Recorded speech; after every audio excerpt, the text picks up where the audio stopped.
말씀 봉독하겠습니다. 제9시 기도 시간에 베드로와 요한이 성전에 올라갈새 나면서 못 걷게 된 이를 사람들이 메고 오니 이는 성전에 들어가는 사람들에게 구걸하기 위하여 날마다 미문이라는 성전문에 두는 자라. 그가 베드로와 요한이 성전에 들어가려 함을 보고 구걸하거늘 베드로가 요한과 더불어 주목하여 이르되 우리를 보라 하니 그가 그들에게서 무엇을 얻을까 하여 바라보거늘 베드로가 이르되 은과 금은 내게 없거니와 내게 있는 이것을 내게 주노니 나사렛 예수 그리스도의 이름으로 일어나 걸으라 하고 오른손을 잡아 일으키니 발과 발목이 곧 힘을 얻고 뛰어서서 걸으며 그들과 함께 성전으로 들어가면서 걷기도 하고 뛰기도 하며 하나님을 찬송하니 모든 백성이 그 걷는 것과 하나님을 찬송함을 보고 그가 본래 성전 미문에 앉아 구걸하던 사람인 줄을 알고 그에게 일어난 일로 인하여 심히 놀랍게 여기며 놀라니라. 아멘. 찬양대의 찬양으로 하나님께 영광 돌리겠습니다.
아멘.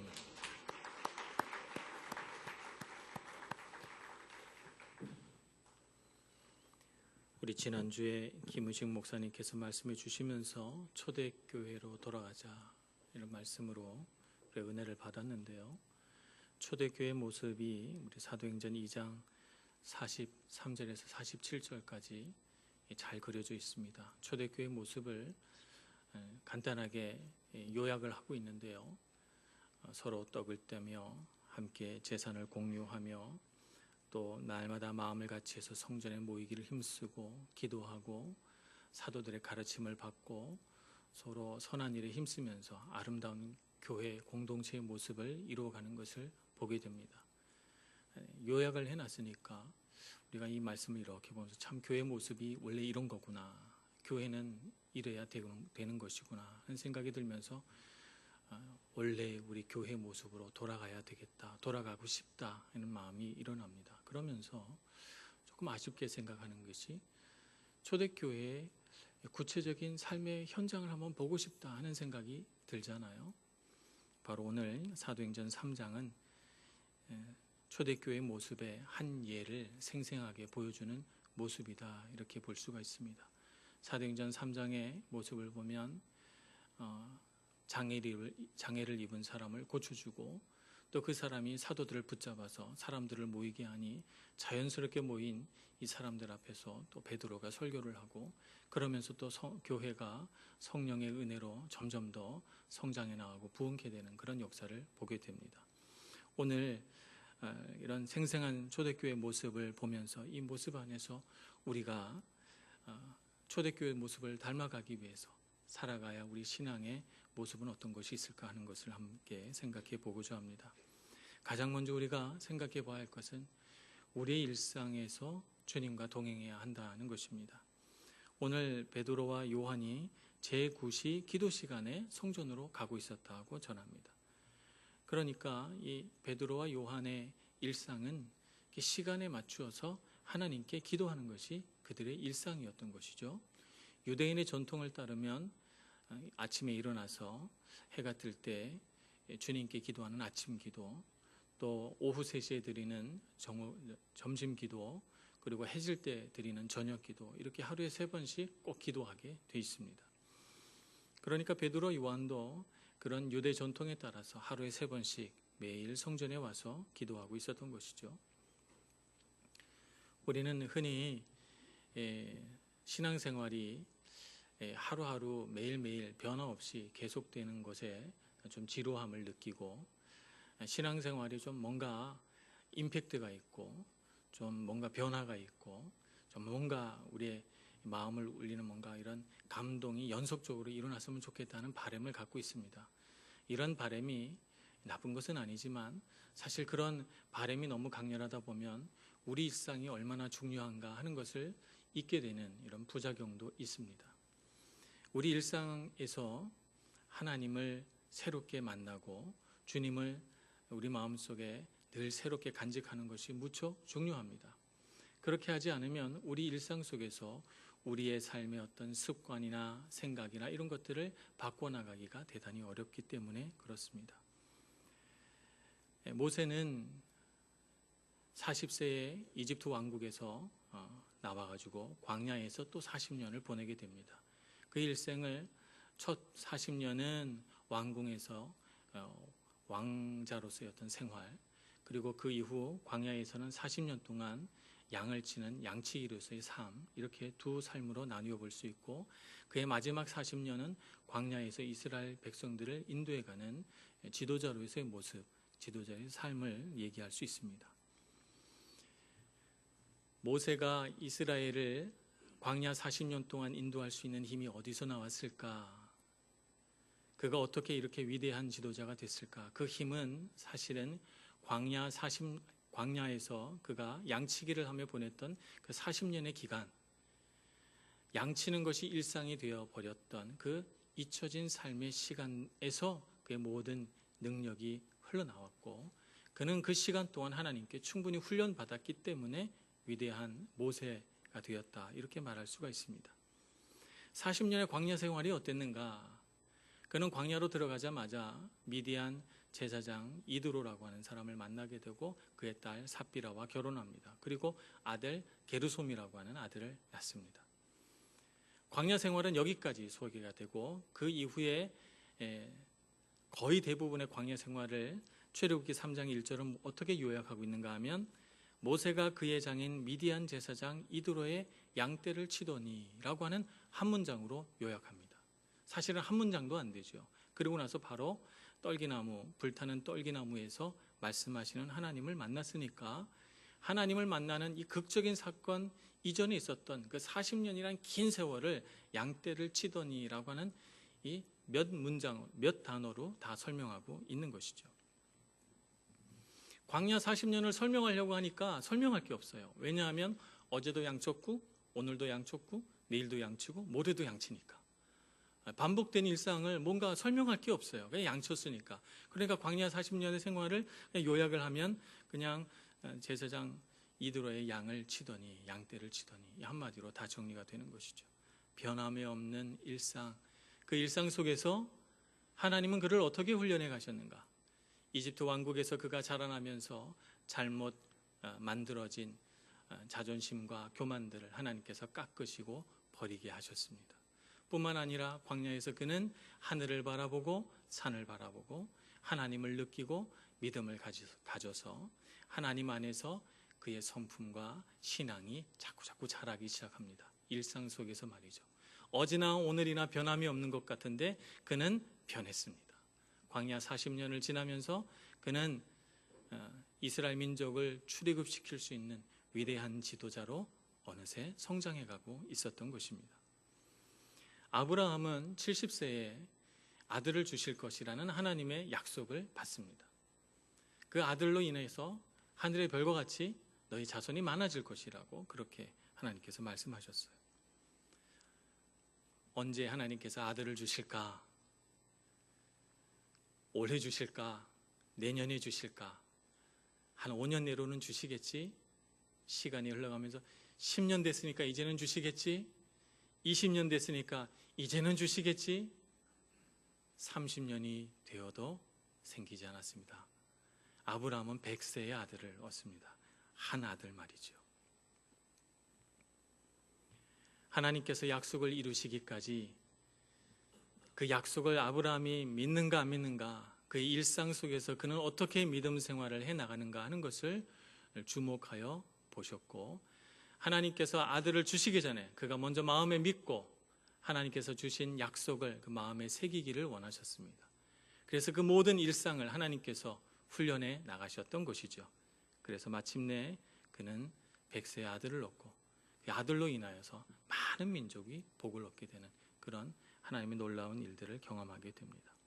하나님은 우리의 일상 속에서도 우리와 동행하기를 원하십니다.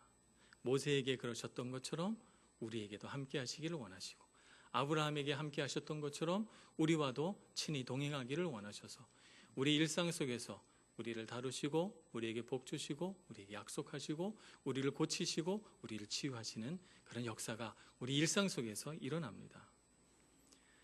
베드로는 그런 일상 속에서 주님을 만났고 주님께서 동행하시는 것을 마음에 새겨서 하루에 3번씩 변함없이 매일매일 똑같이 신앙생활을 반복했던 것이죠. 여기 또 다른 일상이 소개가 됩니다. 사도행전 오늘 3장 2절 말씀에 보면 나면서 못 걷게 된 사람들이 메고 와서 성전 미문에 앉혀놓고 구결을 시킵니다. 이 사람의 일상은 뭐냐 하면 아침에 일어나서 밥을 먹으면 사람들이 그를 메고 와서 성전 미문에 앉혀놓는 거예요. 매일 성전 미문에 앉아서 구걸하는 것이 그의 일상입니다. 한 번도 그는 서서 걸어본 적이 없어요. 앉은뱅이 생활이 너무 익숙합니다. 그리고 사람들에게 구걸하는 것도 그에게는 일이요 직업이요, 그것이 그에게 일상이에요. 우리에게는 어떻게 그런 삶을 살지 이렇게 생각하지만 그에게는 그것이 일상입니다. 너무나도 당연하고 다른 것이 아무것도 없어요. 그런데 어느 날 베드로가 지나가다가 그의 손을 붙잡아 그를 일으킵니다. 그는 한 번도 자신의 일상이 변화될 것을 생각해 보질 않았어요. 그는 자기가 일어설 수 있다고 생각해 보질 않았고, 그가 바라는 것이 있다면 오늘은 조금 더 많은 사람들이 자신을 불쌍히 여겨주기를 바라는 마음이 아마 그의 마음속에 대부분이었을 것입니다. 베드로가 손을 잡아 일으키자 그는 걸을 수 있게 됩니다. 걷기도 하고 뛰기도 하고 하나님을 찬송하면서 걸어 다니는 것이 그에게 놀라운 기적이에요. 너무너무 기쁘고 행복하고 나에게 어떻게 이런 일이 일어났을까 생각합니다. 그뿐만 아니라 그가 성전 미문에서 오랫동안 구걸했기 때문에 그를 아는 많은 사람들이 놀랍니다. 오늘 10절 말씀에 보면 얼마나 놀랐는지 이렇게 표현합니다. 그가 본래 성전 미문에 앉아 구걸하던 사람인 줄 알고 그에게 일어난 일로 인하여 심히 놀랍게 여기며 놀라니라. 놀랍다는 말을 한 문장 안에 2번이나 씁니다. 너무 놀란 거예요. 사람들이 어떻게 이런 일이 일어났을까. 그 놀란 사람들이 모여듭니다. 우리는 많은 백성들이 놀라고 이렇게 생각하지만 우리가 걸어 다니는 거 우리가 놀랍게 여깁니까? 그렇지 않습니다. 만약 그 사람이 성전 미문에 앉아서 구걸하던 사람인 것을 모르는 사람이 그 사람을 막 이렇게 뛰어다니고 좋아하는 걸 보면 이렇게 생각할 거예요. 걸어 다니는 게 뭐가 좋아서 저렇게 기뻐하지? 걸어 다니고 뛰어다니는 거 그게 당연한 거 아니야? 이렇게 생각할 수 있습니다. 우리는 우리 일상 속에서 걷는 것을 기적이라고 생각하지 않습니다. 당연한 것이죠. 그러나 안전뱅이에게는 놀라운 기적이에요. 엄청난 기쁨이고 감사해요. 만약 우리가 안전뱅이였다면 우리가 걸을 수 있게 된 것이 얼마나 기뻤겠어요. 그죠? 그러나 우리의 일상은 걸어 다니는 것이 일상입니다. 그러니까 이건 당연한 거고 그것을 안전뱅이처럼 기뻐하지는 않습니다. 우리가 우리의 일상을 당연한 것이라고 받아들이면 거기에는 감사도 없고 기쁨도 없습니다. 누군가에게는 정말 간절히 바라는 일이고 누군가에게는 기적 같은 일이지만 기적 같은 삶을 우리가 누리고 있으면서도 우리 일상을 하나님께 감사하지 않고 기뻐하지 않는다면 어찌 우리 일상에 하나님이 동행하신다 이렇게 말할 수가 있겠습니까? 우리는 매일의 일상 속에서 우리는 경험합니다. 하나님께서 우리에게 얼마나 은혜를 많이 주셨나 하는 것을 경험합니다. 사실은 우리의 육체는 다 멀쩡하지만 우리의 마음속에는 얼마나 많이 구부러지고 꼬부라지고 얼마나 많은 부분들이 상처 입고 괴로워하면서 오늘 여기까지 우리가 살아왔습니까? 생각해보면 우리 육신은 멀쩡할지라도 우리의 영이나 마음은 어떻게 보면 안진뱅이요, 눈먼 자요, 손 마른 자였습니다. 그런 인생을 살다가 우리가 주님을 만나서 소망을 갖게 되고 힘을 얻게 되고 뛰기도 하고 걷기도 하면서 우리가 온전해졌지 않습니까? 주님의 은혜로 구원을 얻었습니다. 그러니까 우리가 안진뱅이처럼 기뻐하고 감사하는 것이 마땅합니다. 그것이 바로 우리가 주님과 동행하는 방법입니다. 우리 일상을 통해서 어떻게 주님을 경험하고 주님을 동행할까? 감사가 있어야 되겠습니다. 내게 주신 이 많은 것들에 대하여 기뻐하고 감사하면서 내게 주신 이 많은 것들이 다 주님의 은혜라는 것을 기억할 때 우리 일상 속에서 우리와 동행하시고 우리에게 복 주시는 주님을 경험할 수 있을 거라고 믿습니다. 그런 일상 속의 감사를 잃어버리지 않는 저와 여러분 되기를 간절히 소원합니다. 2번째, 진짜 기적은 말씀을 믿는 것이 기적입니다. 안진뱅이가 일어나 걷는 것도 기적이지만 사실 오늘 베드로와 요한이 지나가다가 이 안진뱅이를 일으키는 사건을 이렇게 가만히 살펴보면 한번 여러분 머릿속으로 한번 상상을 해보시기를 바랍니다. 베드로의 모습이 예수님의 모습을 닮았어요. 예수님의 모습을 닮았어. 마치 예수님께서 이렇게 병들고 장애를 입은 사람들을 고쳐주시듯이 그렇게 베드로가 그런 영적인 권위를 가지고 마치 예수님의 모습처럼 이 안진뱅이의 손을 잡고 일으키는 것을 봅니다. 베드로가 원래 그런 사람이었습니까? 아닙니다. 3년의 제자훈련을 받았음에도 불구하고 정말 우리가 다 원하는 바 예수님께 제자훈련 받기 원하는데 그는 예수님께 3년이나 제자훈련을 받았는데 변화된 것처럼 보이기는 했으나 예수님께서 잡히시던 그날 밤 베드로를 비롯하여 모든 제자들이 다 뿔뿔이 흩어져 도망갔습니다. 사람이 잘 변하지 않는다는 것을 우리가 알 수가 있죠. 사람이 잘 변하지 않습니다. 근데 사람이 변할 때가 있어요. 언제 변하는가? 믿음이 사람을 변화시킵니다. 그렇기 때문에 믿음이 기적입니다. 베드로가 어떻게 이렇게 변화됐습니까? 부활하신 예수님을 만나서 예수님이 진짜 하나님의 아들 맞구나. 정말 예수님께서는 죽음을 이기시는 분이시구나. 예수님은 죽으시고 부활하셔서 우리의 죄를 깨끗게 하셨구나 하는 것을 그가 믿고 마음으로 받아들일 때 그는 놀랍게 변화된 것입니다. 믿음이 기적입니다. 예수님께서 많은 기적을 행하셨어요. 공생의 기간 동안에. 기적을 체험한 사람들이 얼마나 많습니까? 어떤 사람은 병이 낫고, 어떤 사람은 눈을 뜨고, 어떤 사람은 일어나고, 정말 많은 기적이 일어났어요. 그런데 기적을 체험한 사람들이 다 예수님을 믿었습니까? 아닙니다. 기적을 체험한 사람들이 다 예수님 제자 됐습니까? 아닙니다. 베드로와 요한이 예수님을 따라다니면서 3년 동안 엄청나게 많은 기적을 봤어요. 예수님이 가는 자리마다 기적이 일어났으니 얼마나 많은 기적을 그들이 목격했겠습니까? 그렇지만 예수님이 잡히시니까 떠나갔어요. 흩어졌습니다. 두려워했고 예수님을 부인했습니다. 제사장과 바리새인들이 자신의 눈앞에서 예수님이 눈먼 자를 고치시고 손 많은 자를 고치시고 죽은 자를 일으키시는 것을 다 봤습니다. 그래서 바리새인과 제사장들과 서기관들이 자신의 죄를 회개하고 예수님 앞에 엎드려서 제자 됐습니까? 아닙니다.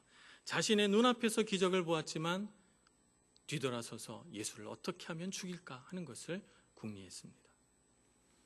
체험이 있다고 해서 다 믿는 것이 아닙니다. 체험이 있으면 우리의 믿음에 도움이 됩니다. 우리가 믿는 일에, 우리가 확신하는 일에 조금 더 분명한 확신을 갖게 되고 체험이 있으면 그것으로 하나님께 영광 돌릴 수 있습니다. 그러나 체험이 있다고 해서 다 믿는 것은 아닙니다. 그러나 믿음이 있으면 기적의 체험을 반드시 하게 됩니다. 믿음이 있으면 체험을 반드시 하게 된다는 사실을 우리가 알아야 됩니다. 그래서 우리 신앙생활은 체험 위주의 신앙생활이 되면 안 됩니다. 마태복음 7장 2절에 보면 이런 말씀을 예수님께서 하십니다. 22절, 마태복음 7장 22절, 23절 한번 제가 읽어드리겠습니다. 그날에 많은 사람이 나더러 이르되 주여 주여 우리가 주의 이름으로 선지자 노릇하며 주의 이름으로 귀신을 쫓아내며 주의 이름으로 많은 권능을 행하지 아니하였나이까 하리니 그때에 내가 그들에게 밝히 말하되 내가 너희를 도무지 알지 못하니 불법을 행하는 자들아 내게서 떠나가라 하리라. 이렇게 말씀하십니다. 그러니까 기적을 일으킨다고 해서 다 예수님께서 천국으로 맞아들이시지는 않는다는 것입니다. 기적을 쫓고 체험을 중시하는 신앙생활을 하게 되면 아주 위험한 한 가지 일이 있게 되는데 기적을 하나님만 행하시는 것은 아니거든요. 사탄도 기적을 일으켜요. 그러니까 기적을 쫓아가다 보면 잘못하면 눈이 어두워져서 사탄이 행한 기적인 줄도 모르고 거기에 빠질 수가 있게 됩니다. 그러니 체험을 쫓는 신앙생활이 대단히 위험하죠. 그러면 어떤 체험이 우리에게 유익을 주는가? 믿음이 있는 신앙생활을 해야 그 체험도 믿음 안에서 다 소화가 되고 하나님께 영광이 되는 것입니다. 요한복음 20장 29절에 보면 부활하신 예수님을 증거하는 제자들이 모여서 이야기를 합니다. 예수님이 부활하셨다고. 그랬더니 그 중에 한 제자 도마가 일어나서 말합니다. 나는 내 손가락을 그 못자국 난 손바닥에 넣어보고 내 손을 그 옆구리에 넣어보지 않고는 믿을 수가 없다 이렇게 말합니다. 모든 문이 다 닫혀 있는데 예수님께서 갑자기 그들 가운데 나타나십니다. 부활하신 예수님께서 도마에게 말씀하시기를 네 손가락을 내 손에 넣어보고 너의 손을 내 옆구리에 넣어보고 믿는 자가 되라 이렇게 말씀하십니다. 그러자 도마가 예수님 앞에 엎드려서 저는 나의 주님이시요 주는 나의 하나님이십니다 이렇게 고백하죠. 그러자 예수님께서 이렇게 말씀하십니다. 너는 나를 본고로 믿느냐? 보지 않고 믿는 자는 복되도다 이렇게 말씀하십니다. 믿는 사람이 되어야 합니다. 야고보서 1장 6절에 이렇게 말씀하십니다. 오직 믿음으로 구하고 조금도 의심하지 말라.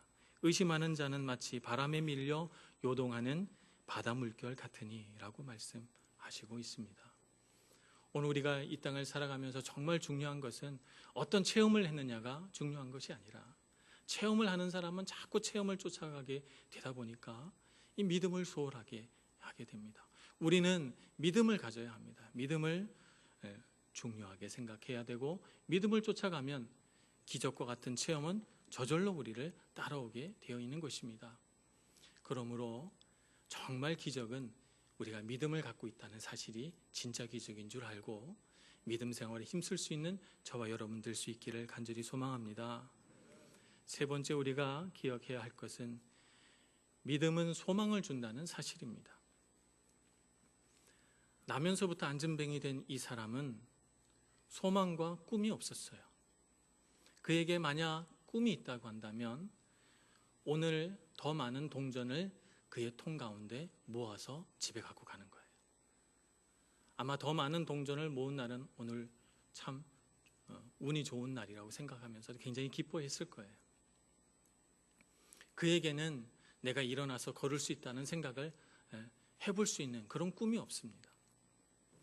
근데 하나님의 계획은 달라요. 하나님의 계획은 안진뱅이가 가진 생각과 전혀 다릅니다. 하나님의 관심은 그의 구걸하는 통 안에 동전이 몇 개 들어가 있는가, 더 많은 동전을 그에게 주는 것이 하나님의 계획이 아니었습니다. 이 안진뱅이의 생각을 훨씬 뛰어넘어서 그에게 뛰어다니고 걸어 다닐 수 있는 다리를 주는 것이, 힘을 주는 것이 하나님의 계획이셨죠. 하나님은 요셉에게도 꿈을 주셨습니다. 그가 어렸을 때 곡식단이 그에게 절을 하고 별들이 요셉에게 절을 하는 꿈을 꿨어요. 어렸을 때는 뭔가 내가 큰 사람이 될 모양이다, 형제들보다 뛰어난 사람이 될 모양이다 이렇게 생각을 했습니다. 그런데 형들의 시기를 받아서 그가 노예로 팔리고 거기가 인생의 가장 밑바닥인 줄 알았는데 그 밑에 지하실로 내려가서 지하 감옥에 갇혀 죄수가 됐을 때는 그에게는 모든 꿈과 희망이 다 사라진 듯 했습니다. 어린 시절에 그가 꾸었던 꿈은 그의 머릿속에 기억조차 남아있지 않을 정도로 정말 그는 비참한 삶을 살게 됐죠. 그에게 감옥에 갇힌 그에게 꿈이 있다면 어떻게 하면 감옥에 나갈 수 있을까? 어떻게 하면 내가 자유인이 될 수 있을까? 그래서 그는 감옥에 갇힌 왕의 신하들의 꿈을 해몽해 주면서 그들에게 부탁하기를 꼭 나를 감옥에서 나가게 해달라 이렇게 부탁을 합니다. 감옥에서 나가는 것이 그의 꿈이요 소망입니다. 근데 하나님의 계획은 어떻습니까? 하나님의 계획은 요셉이 단순히 감옥에서 풀려나고 자유인이 되는 것이 하나님의 계획이 아니었습니다. 하나님의 계획은 그를 세워 이집트의 재상이 되게 하는 것이고 그를 통하여 이집트뿐만 아니라 중동과 그 지역 여러 지역 가운데 하나님의 긍휼과 자비를 흘려 보내는 것이었습니다. 하나님의 계획은 그의 생각을 훨씬 뛰어넘는 데 있었던 것이죠. 베드로는 예수님을 만나기 전에 아마 인생의 소망이 있었다면 물고기를 많이 잡아서 부자가 되는 것이 꿈이 아니었을까 생각합니다. 조금 더 편안하고 안락한 생활, 자녀들을 잘 키울 수 있는 그런 복된 삶을 꿈꾸었을 것입니다. 그래서 그는 하루 종일 물고기를 잡고 밤새도록 물고기를 잡아도 한 마리도 잡지 못하고 새벽에 들어왔을 때 주님께서 그의 배를 빌려 해변에 앉은 사람들에게 말씀을 전하실 때 아마 그에게 꿈은 어떻게 하면 물고기 더 많이 잡을 수 있을까? 그게 전부였을 것 같아요. 그러나 예수님께서 그를 데리고 나가서 깊은 데에 그물을 던지라고 하셔서 그가 예수님의 말씀을 듣고 그물을 던졌을 때 많은 물고기가 걸려 들었죠. 예수님 따라다니면 물고기 많이 잡겠구나. 그것이 그의 꿈이, 그것이 그의 생각이 아니었습니다. 그는 예수님 앞에 엎드려서 나는 죄인입니다 이렇게 고백을 했고 예수님은 그에게 말씀하시기를 내가 너로 하여금 사람 낚는 어부가 되게 하리라 이렇게 말씀하십니다. 오늘 베드로가 성전 미문에 앉아있는 이 한 사람을 일으켜 세움으로 인해서 많은 사람들이 놀라고 이 베드로 주변으로 몰려들기 시작합니다. 자연스럽게 베드로는 하나님의 말씀을 전하게 되고 그의 모습이 사람 낚는 어부가 되어 있습니다. 하나님의 계획이 그의 생각을 뛰어넘으신 것이죠.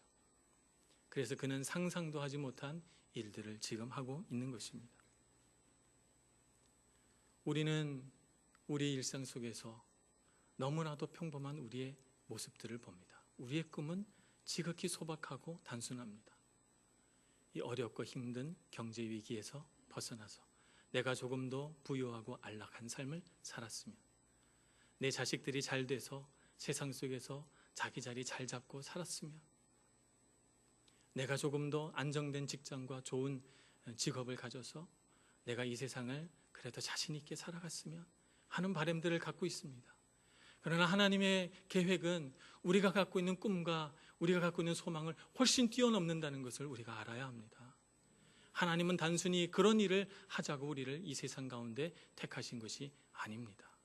하나님은 우리에게 놀라운 꿈을 갖고 계시고 놀라운 계획을 가지고 있습니다. 고린도전서 2장 5절은 이렇게 말씀하십니다. 너희 믿음이 사람의 지혜에 있지 아니하고 다만 하나님의 능력에 있게 하려 하였노라, 이렇게 말씀하십니다. 우리가 믿는 것은 우리가 이 세상에서 단순히 우리가 잘 되고 복 받는 것이 아니라 우리를 넘어서서 하나님의 나라를 이루고 하나님께 영광 돌리는 삶인 것을 우리가 알아야 되겠습니다. 하나님의 그 놀라운 계획과 꿈들을 소망하시면서 우리 일상에서 닥치는 그 수많은 일들 가운데 하나님께서 우리에게 어떤 일들을 일으키시는가 하는 것을 주목하여 볼 수 있는 저희들이 될 수 있기를 소망합니다. 소망을 잃지 마시고 우리 삶 가운데 어려운 일들을 많이 만나셔도 하나님은 우리에게 베드로와 같은 꿈을 꾸고 계시고 요셉과 같은 꿈을 꾸고 계신다는 사실을 잊지 말고 힘써 믿음으로 소망하시는 여러분 모두가 되시기를 간절히 축원합니다. 기도하겠습니다. 자비로우신 하나님, 우리에게 은총을 베푸셔서 하나님을 믿는 사람이 되게 하여 주시옵소서. 결코 의심하며 세상 속에서 방황하지 않게 하여 주시옵시고 우리에게 주신 은혜를 따라서 하나님의 영광을 드러내는 저희들 되게 해주시고 우리 삶 가운데 베풀어 두신 하나님의 놀라운 계획을 날마다 마음에 되새기고 용기를 잃지 않는 저희들 되게 하여 주시옵소서. 예수님의 이름으로 기도합니다. 아멘.